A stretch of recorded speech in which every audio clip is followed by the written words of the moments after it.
Hey guys, Grumpy here with episode 27 of our Zero Hero Let's Play as Mercury Guy. So in the previous episode, we did a bounty. I kind of went in depth on how to organize your fleet, how to fight with your fleet, how to make them the most effective. So now we're gonna pick up from this episode, building on building up our Persian favor so that we move from inhospitable to suspicious, so that they can trade with us. Also building out the next round of buildings for our colonies. So if we go into the command screen and we select gas, we see that we have the orbital station being built, but we can queue up industry. So the next things I want to build are going to be ground defenses. And I went over this in both my beginner guide to colonization and also in the previous, the episode before this one, 24. The reason I build these buildings first is because they can be upgraded. You can only build one building at a time, but you can upgrade as many as you want. So build the buildings that require upgrades first, so that you can upgrade all of them while still building out your colony. So we built that first. Next up, we're gonna build a patrol HQ for more stability. We'll build a way station for access. And then finally we'll build our first industry, which on gas is probably going to be an aquaculture. The upkeep is very low on this, and the profitability is very high. It'll be able to feed the rest of our planets, so we never really have to worry about food. Alright, next up on Wraith, similar thing. We're going to go ahead and build the ground defenses. We're building this because it provides stability. Alright, then we're going to build the patrol HQ, we're going to build the way station, and then we're going to build mining. This being a gas giant, it produces volatiles, so we're going to be able to get the volatiles out of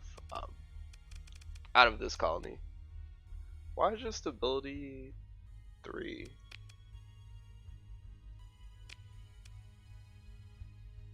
No comm relay. We're gonna have to go back and check out what's going on with that. The stability should be closer to 5. That's really eating into our colony growth. You can see your total growth down here, by the way. Once it's 100, it grows from size 3 to size 4. Alright, and then finally, last round of buildings. So we're gonna go with ground defense, patrol HQ, way station, and then we'll go ahead and build the we'll go ahead and build mining as well. Alright, cool. So that costs 2 million credits, so that's why you need a lot of credits to get started. Our credits per month is going to drain very quickly. Alright. Let's go ahead and investigate why they're following us. Let's go ahead and investigate why it's saying that we have no comm relaying system. I'm not sure why that's the case. Could be just a bug or something, because we definitely built the comm relays. Alright, let's go ahead and jump over to MAM. I'll never get tired of these gates, they're so convenient.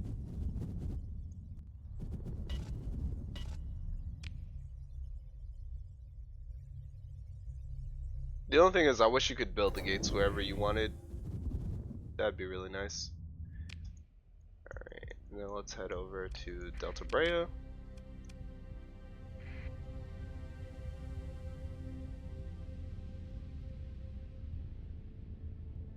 Oof. These supplies. We're gonna have to put away some fleets. Waiting. Okay. That's ominous.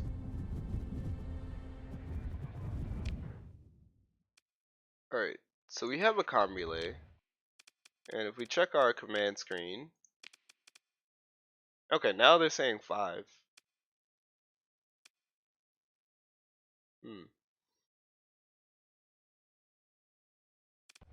Interesting. Let's go fly over to it and inspect it. Maybe it's a visual bug, or maybe like you need to come back to your system to refresh it or something. A Solon Sniffer will give you access to local intel as if you were in the star system. Comm sniffers will remain active until it's detected or cleared out. Sure.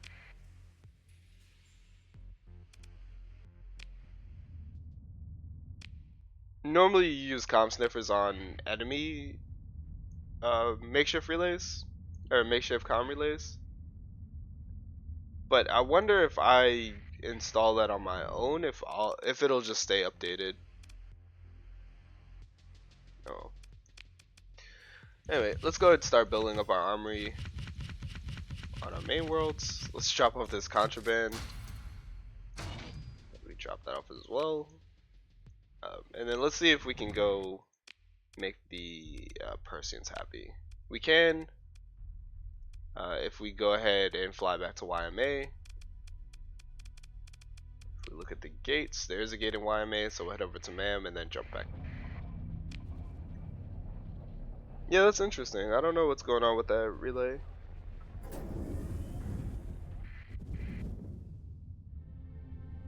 Also, 4.4 that's fine. That's still on the more expensive side. I like to stay in between. I like to stay below 3 for my fleets, but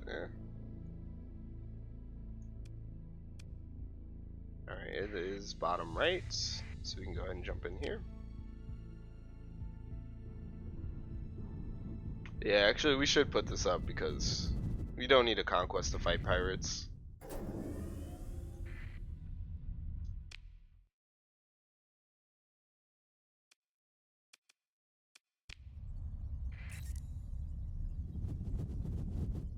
Alright, now we are inhospitable with the Persians, so we can't trade with them, but we're not hostile, so they shouldn't have a reason to attack us as long as we keep our transponder on.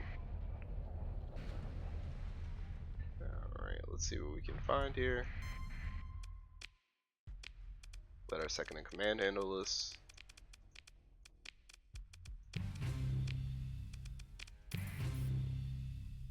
Nice.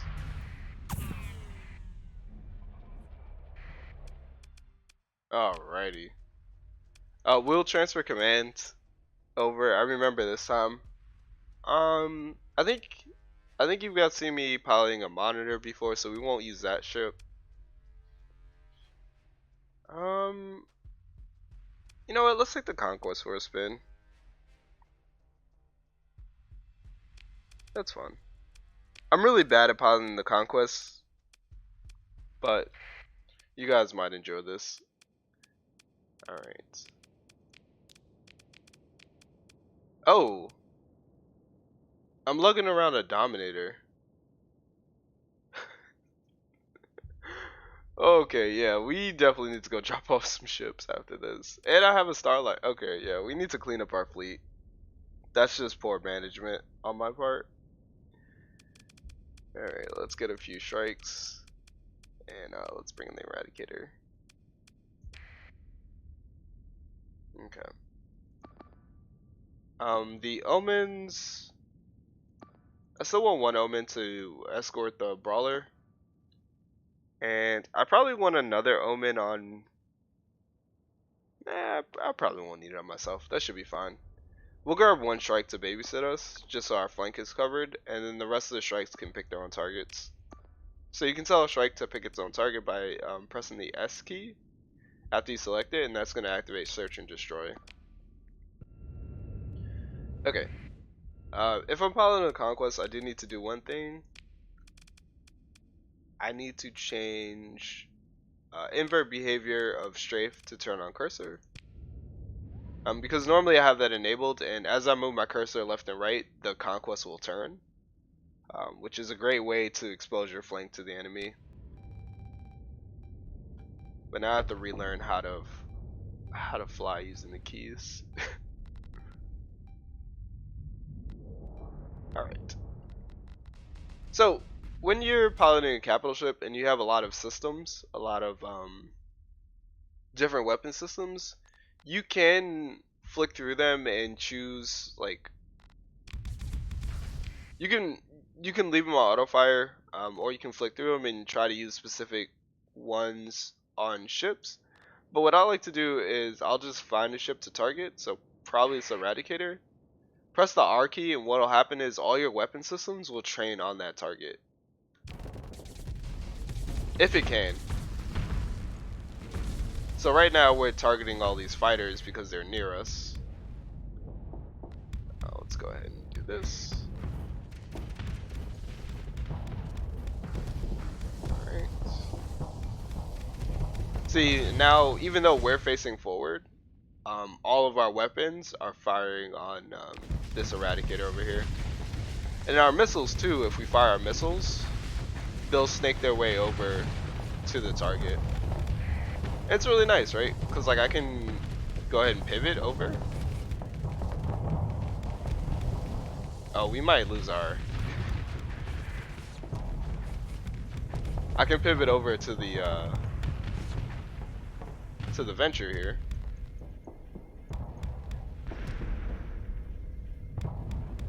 Yikes, I need help. Strike, defend me. I can pivot over to the Venture, and now my missiles, when I fire them, they'll go after the Venture instead. Oh, I'm really bad at piloting capital ships.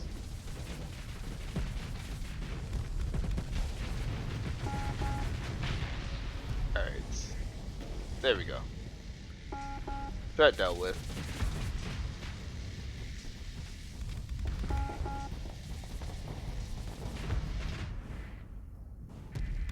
Alright. I do dislike this. Your Conquest... Oh, well, the AI, they'll, oh, we killed everybody. The AI will use its weapon systems against whatever's closest to it. So, oftentimes what you'll see is your capital ships firing MIRVs at frigates, using their large, slow-firing weapons against fighters. One way you can mitigate this is by using things like flat cannons, which are very effective at short ranges to go ahead and kill those targets quickly. Unfortunately, they're going to use their missiles regardless. The AI is really like missile happy, but there's not much you can do in that case. But as far as weapons go, slow firing weapons, if you just mix them, if you mix in some good short range weapons that do a lot of damage and can kill targets quickly, then the AI will be less likely to waste their time fighting smaller targets. We'll go ahead and let them go. Do we get another Eradicator? We don't. That's fine. Alright, nice.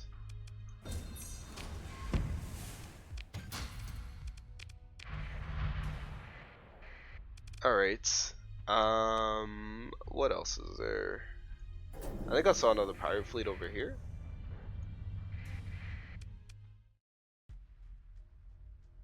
Alright.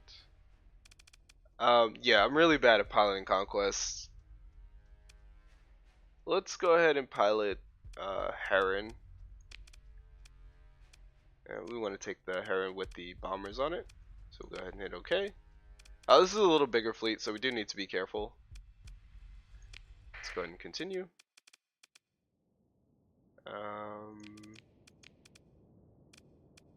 We'll bring in some strikes. We'll bring in some monitors so that we can tank the Eradicator. And then we'll bring an Eradicator of our own, as well as a Heron. Okay. Similar thing, one Omen at least to protect the Brawler. We don't really want to lose it. An Omen to protect myself. Search and destroy on all of the strikes. And then I want the monitors to go ahead and push through. The Eradicator can also pick its own targets. Okay, so similar to the Conquest, carriers are really good if you pilot them with the normal default behavior. using the mouse to turn can be okay, but it isn't usually necessary, I find. Well, the Heron's really maneuverable. It's really smooth. I like this.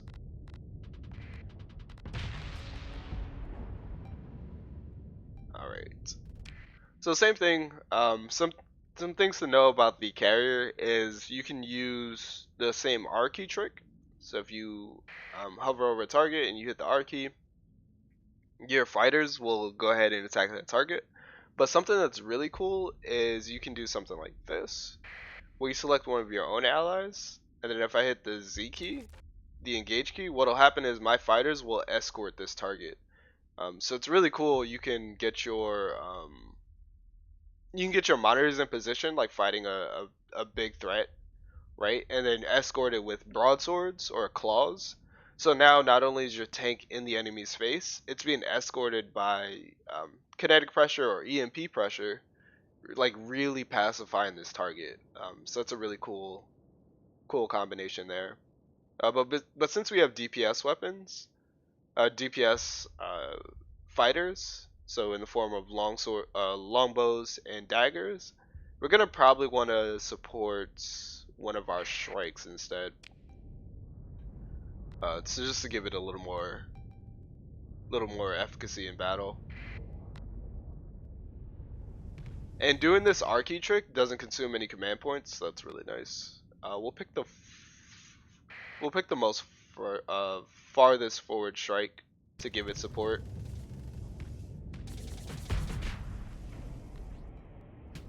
And we'll go ahead and see if we can't keep up with it.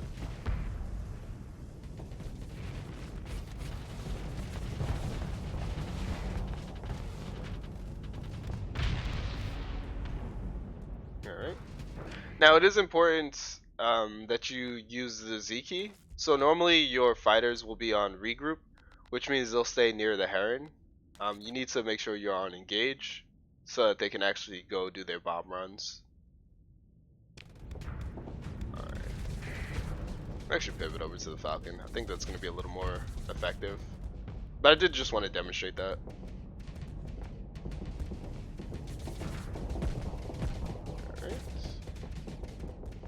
Alright. We can turn off our shield so that we get our speed boost.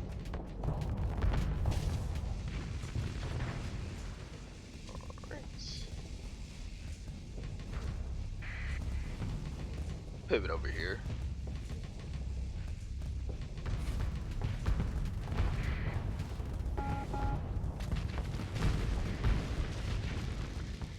Nice.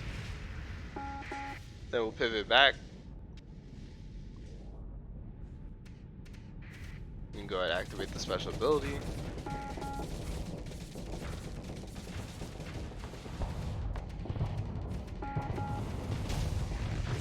Nice. Throw our shields up.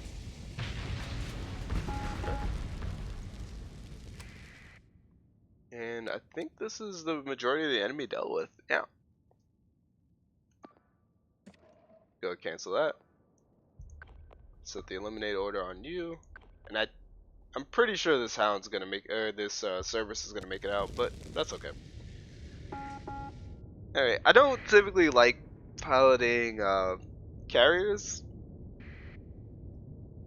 There's nothing wrong with them, obviously. But the AI just does a really good job at using them effectively, so I just trust the AI with them. Alright.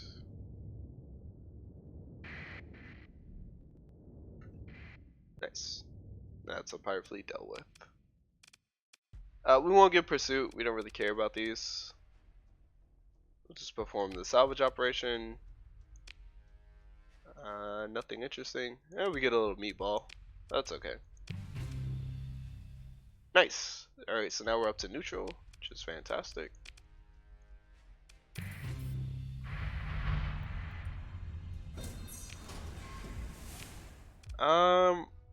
We'll take an enforcer.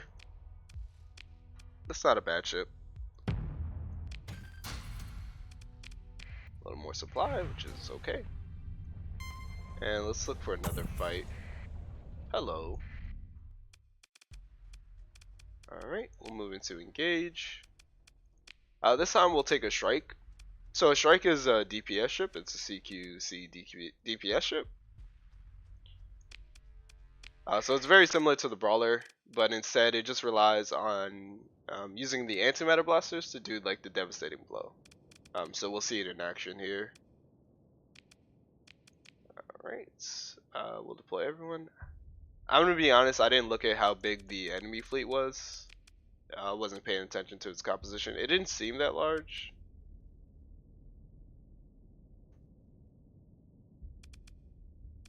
Sure, we'll bring in, not the Conquest, we'll bring in the Heron and the Eradicator. Alright, so similar things, this being a CQC ship, we want to Omen protecting it. Again, we want to Omen protecting the Brawler. Everybody else pick their own targets. The Heron can pick its own targets, the Eradicator can pick its own targets. I don't think there was anything too particularly frightening out there. Alright. So the way the strike is built is it has a sabopod for cracking shields. The iron pulsar also provides shield pressure, as well as disabling weapon systems, and then the antimatter blasters are on alternating fire, but they're going to be what does the damage. They do 1400 damage each. The first one usually strips away the armor, and then the other two start doing direct damage to the hull. Alright, they have safety overrides. So as I put my shield up, I still travel very quickly. Alright, let's go ahead and back off. Alright. We have a lot going on here. I'm gonna get my Eradicator to pressure down the Venture. Yeah, that mule's dead. Also gonna put the Heron on that task. No, that's fine. And then let's see if we can go ahead and take out this Conquest. Or take out this Colossus. Okay. The strike has an omnidirectional shield, so the shield operates independent from the ship's orientation. So this is another ship that requires that you play with the default commands instead of the normal the inverse strafe commands that I typically use. That said, it does make it a little harder for me to pilot because I have to remember to turn the ship, which is proving a little difficult.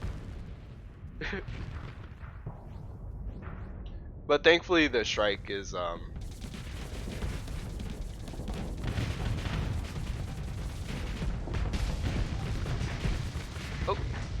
the strike is very maneuverable, so it is easy to bring it back to the correct position. Alright. Which I am failing horribly at.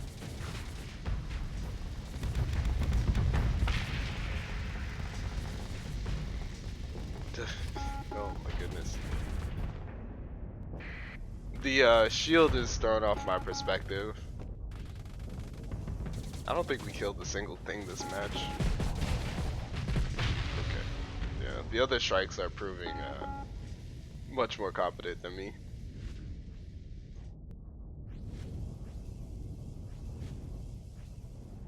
Alright.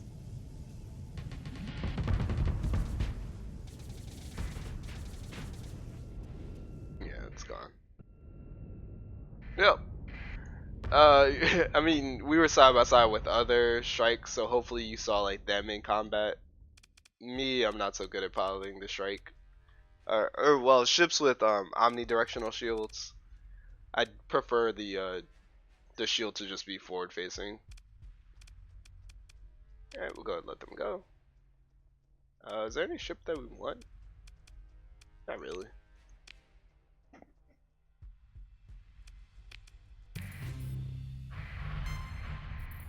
Nice. Alright. And then Let's go ahead. Let's take this opportunity to break the sensor array. Since it's pirate controlled, we'll get a faction, we'll get a penalty with a relationship penalty with the pirates, but we don't really care. And then hopefully the AI doesn't rebuild it. What this means is that next time, if we ever do any like sneaking in Salamanca, the Persians will just have less ability to detect us. You never know when that'll be useful, but it's just one of those things to do. Alright, so we'll go ahead and break it. Actually, we'll go one step further and we'll build a second nav buoy. Alright, we need transphotonics. Do you produce transphotonics?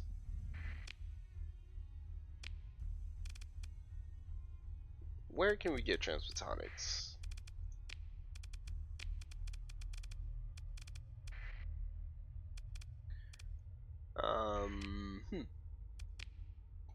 I mean, like, I know where we can get it. We can go to Isra, but I was just wondering if there was something closer. Let's just go to Isra and pick it up.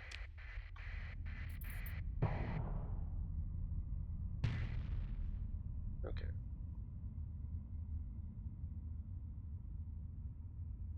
We gotta be quick though, because they're converting these back. And I would prefer if they didn't have that one ready. Alright, let's head over to Isra.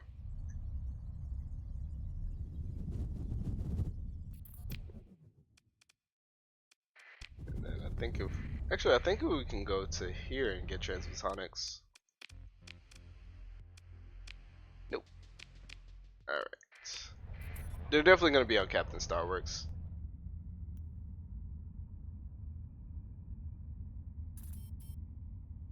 Nice. So we have some of our buildings being complete. Yeah, here they are. And we'll just keep we won't buy them on the open market. We'll just keep the transphotonics on us in case we want to get into some more shenanigans. We'll also buy your sabos. I think that's it. Alright, let's see if we can hurry back.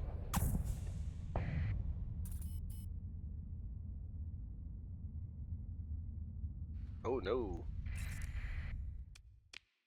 Alright, let's go over here to YMA. Yeah, unlike transverse jump, the moment you touch the gate, it's already activated.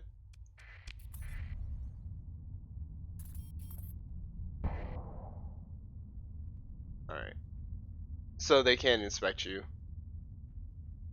Okay, hopefully. Yes. Alright, we'll build something bogus. We'll build another nav buoy. Proceed. And then once we leave this system, they should go ahead and take it. They should go ahead and convert it over to their faction. I don't think they'll break it down, which means that we've removed effectively one. We've removed the sensor relay from them. I try to do this whenever I can, just slowly like cripple a system over time. So that's just something to consider. Just makes the system a little less effective. Anyway, I hope you guys enjoyed that episode. Doing some piloting in different ships, kind of mixing it up. I'll try to do more of that as I go forward. But other than that, Grumpy out.